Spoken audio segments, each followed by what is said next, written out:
I think every good parent loves it when they see their children show love and care for those around them. My wife and I have 3 little ones. They're just 5, 4 and 2. But it's wonderful to see them when they show care to their siblings. So perhaps one of them has fallen over in the yard and scraped their knee. Invariably, one of the other 2 will dash off unprompted to go and find their favourite cuddly toy and bring it to them. It's lovely. Or it's lovely to see sometimes our eldest finish his meal quite quickly. He's a hungry boy. And then sometimes he'll go and sit beside his younger brother and help him finish off his food, feeding him. Definitely saves Lou and I a job. It's lovely to see. Lovely to see. And it gives us pleasure to see it happening. In the same way, God takes pleasure in his people's care for one another when they seek to provide for one another and meet one another's needs, both physically and spiritually. Let me read to you today's verses from Philippians chapter 4, verse 18.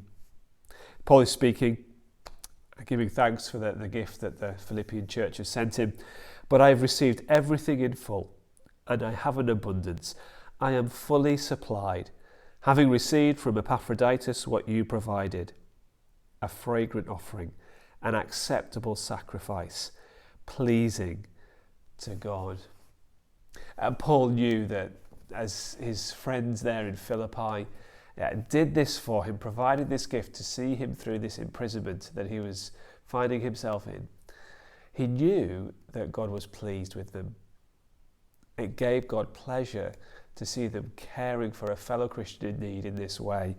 Paul uses some wonderful pictures to speak of this. He's drawing actually on Old Testament imagery to show how what they're doing is pleasing to God. So in the Old Testament, God's people were commanded to offer up sacrifices to God that would please him when they did that.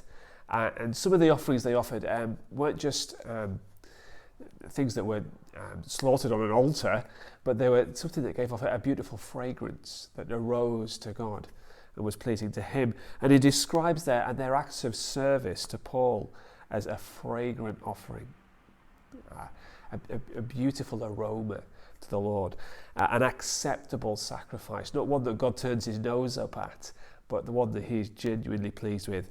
It's pleasing to God. Is it possible to please our Father in heaven as his people? Well, as forgiven people in the Lord Jesus Christ, yes, it is.